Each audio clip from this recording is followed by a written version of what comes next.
Baik, saya lanjutkan terkait dengan konsentrasi. Masih ada dua topik. Berikutnya adalah terkait dengan fraksi mol. Fraksi mol ini.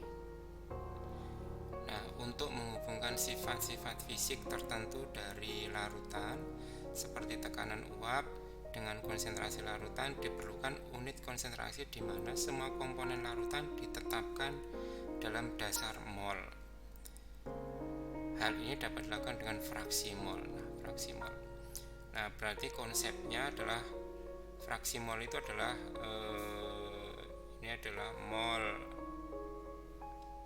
pelarut dibagi total mol. Total mol itu ya mol pelarut ditambah mol terlarut seperti ini. Jadi kalau diminta fraksi mol untuk pelarutnya, berarti mol pelarut dibagi mol pelarut plus mol terlarut. Kalau fraksi mol terlarut, maka ya mol terlarut di atas dibagi mol pelarut plus mol terlarut. Contohnya sekarang 42 gram NaCl dilarutkan dalam air H2O membentuk 150 gram larutan. Berarti 150 gram ini adalah gabungan dari H2O dan NaCl. Hitung fraksi mol masing-masing komponen.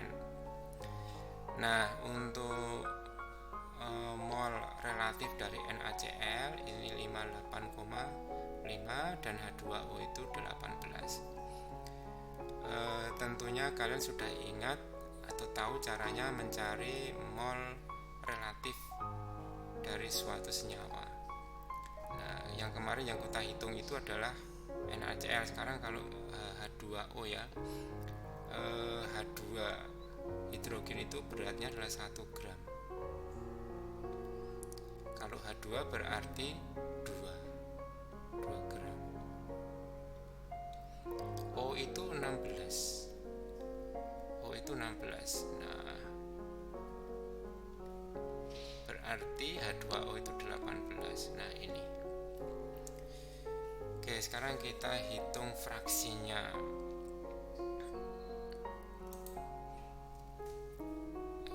Fraksi. Sebentar, saya tebalkan ini ya.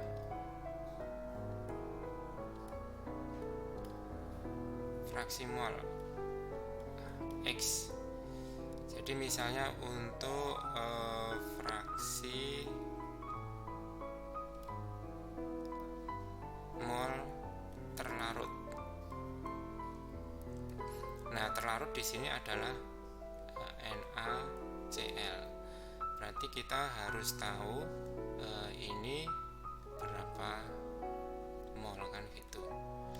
Nah, dari soal itu 42,8 gram. Nah, ini ada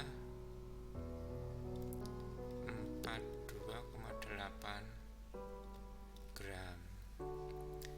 Nah, ini berarti ada 42,8 gram per 58,5 gram. 52,8 gram itu adalah 1 molnya NaCl. Berarti ini kalau kita hitung tadi sepertinya sudah dihitung 42 tadi. 42,8 dibagi 58,5. Hasilnya 0,7316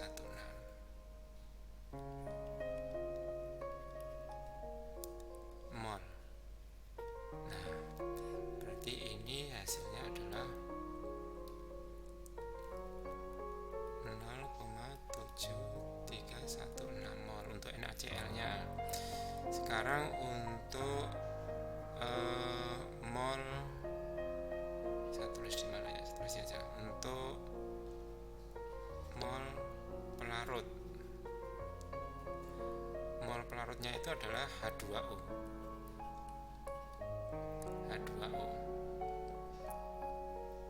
Jadi di sini, soalnya itu di sini. Jadi H2O-nya adalah membentuk 150 gram larutan. Berarti ini H2O-nya. Nah, berarti di sini H2O-nya saja itu sama dengan 150 dikurangi 42,8. Karena ini 150 gram ini itu terdiri dari H2O dan NaCl. Nah, ini NaCl-nya 42,8. Berarti ini adalah 150 dikurangi 42,8 sama dengan, kalau kita hitung,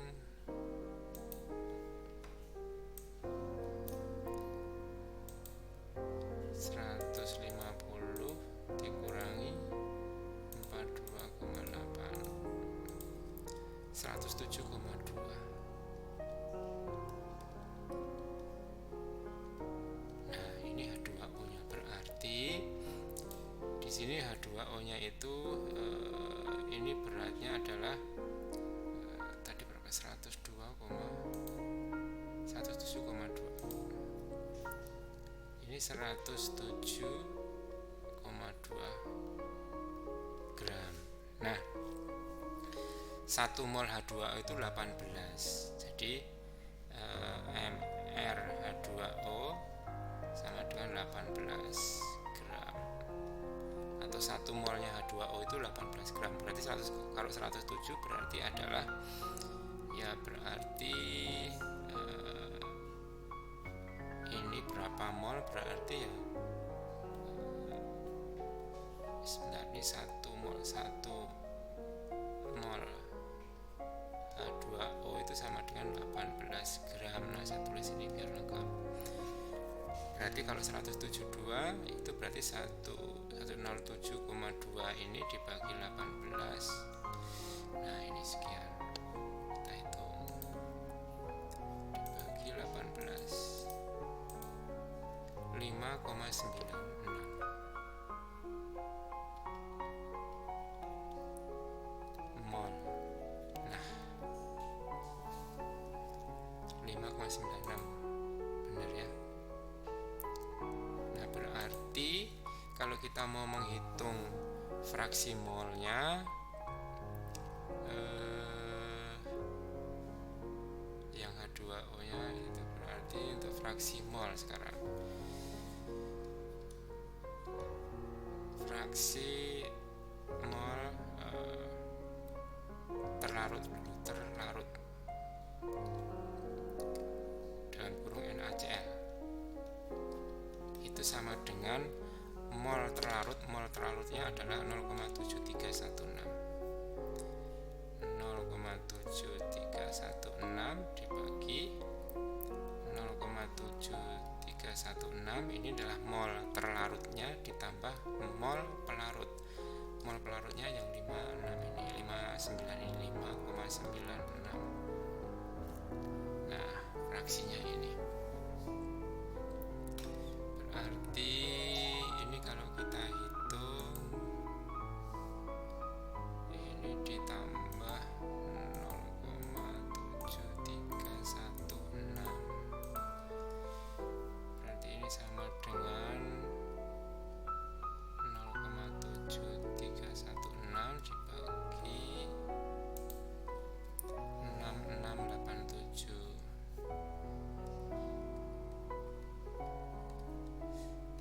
sama dengan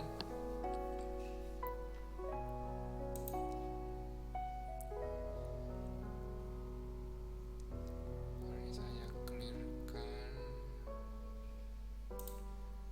0,7316 dibagi 6,687 hasilnya adalah 0,109.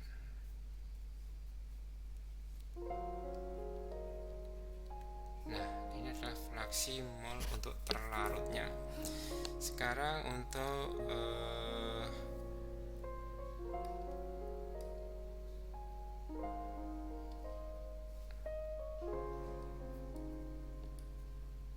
Fraksi mol pelarut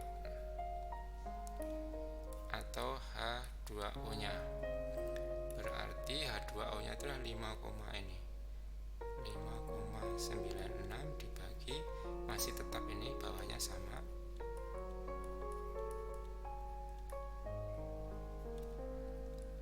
dengan 5,96 dibagi 6,687 sama dengan, kita hitung, 5,96 dibagi 6,687. Nah, ini hasilnya 0,891.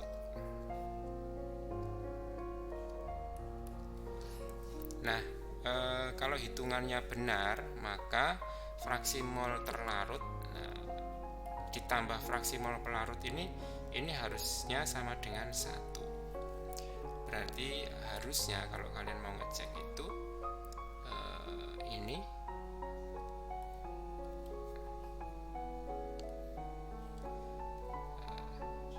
ditambah ini, nah ditambah yang ini, nah ini harusnya sama dengan 1. Kalau kita cek, nah benar, berarti sudah oke. Nah sudah oke ya, sama dengan 1. Nah itu adalah fraksi mol. Fraksi mol itu intinya adalah mol, perbandingan antara mol pelarut atau mol terlarut dengan total mol, gitu saja. Oke, sekarang tema yang terakhir dengan konsentrasi adalah pengenceran ya. Nah, pengenceran itu konsepnya adalah bahwa nilai molaritas dikalikan dengan volume awal itu akan sama dengan nilai molaritas dikalikan dengan volume akhir. Jadi kalau pengenceran itu nilai jumlah zat terlarutnya itu tetap, yang berubah adalah jumlah atau volume pelarutnya. Nah, rumusannya adalah seperti ini. Molaritas dikalikan volume awal sama dengan molaritas akhir dikalikan volume akhir. Itu konsepnya di situ. Nah, sebagai contoh, hitung volume KMNO4 0,5 molaritas yang harus dilarutkan dalam air untuk membuat 50 ml larutan KMNO4 dengan nilai molaritas 0,2 m. Jadi konsepnya adalah molaritas awal dikalikan volume awal sama dengan molaritas akhir dikalikan volume akhir. Nah, kita cek di sini. Molaritas awal itu adalah 0,5. Yang harus dilarutkan berapa volume berarti belum diketahui. Berarti ini dikalikan volume awal. Untuk membuat 50 ml larutan berarti volume akhirnya adalah 500 ml dengan nilai molaritasnya 0,2. Nah, berapa volume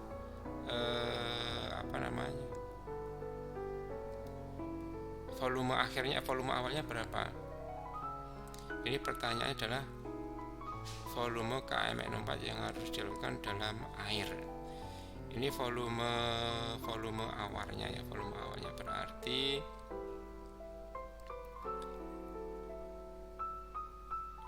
volume awal sama dengan 0,2 dikalikan 500, ini pindah berarti ini bagi 0,5, berarti ini sama dengan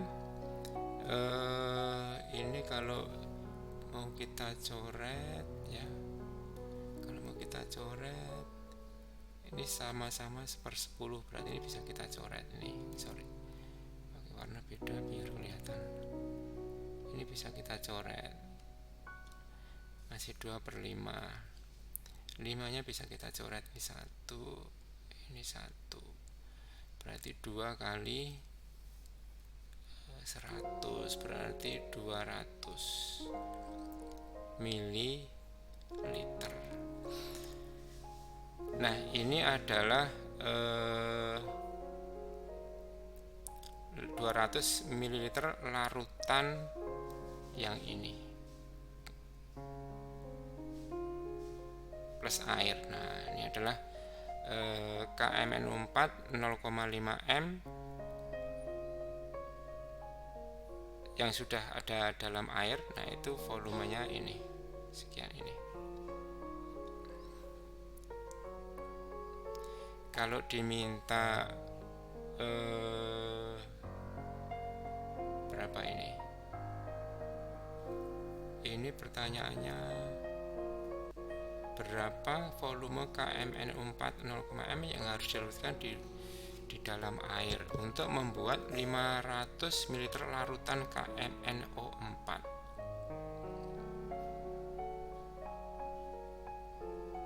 Berarti ini adalah volume KMNO4-nya kalau seperti ini. Berarti ini sudah benar. Jadi untuk membuat 500 ml larutan KMNO4, jadi ini hanya KMNO4 saja. Berarti volume awalnya adalah volume dari KMNO4 saja. Volume akhir juga volume akhir dari KMNO4 saja. Molaritas awal ya KMNO4, molaritas akhir juga KMNO4 saja. Nah, baik, ini adalah tema terakhir terkait dengan konsentrasi. Silahkan nanti untuk teori-teori atau pengertian-pengertian ini dibaca ulang. Kemudian kalian juga harus mungkin browsing mencari latihan-latihan soal yang sejenis, kemudian berusaha mengerjakan. Karena pemahaman sesuatu itu akan tambah juga ketika kita mengerjakan atau latihan. Jadi pas latihan, mengerjakan, menulis itu akan tambah pemahaman seperti itu. Baik, untuk yang kedua ini saya akhiri dulu. Assalamualaikum warahmatullahi wabarakatuh.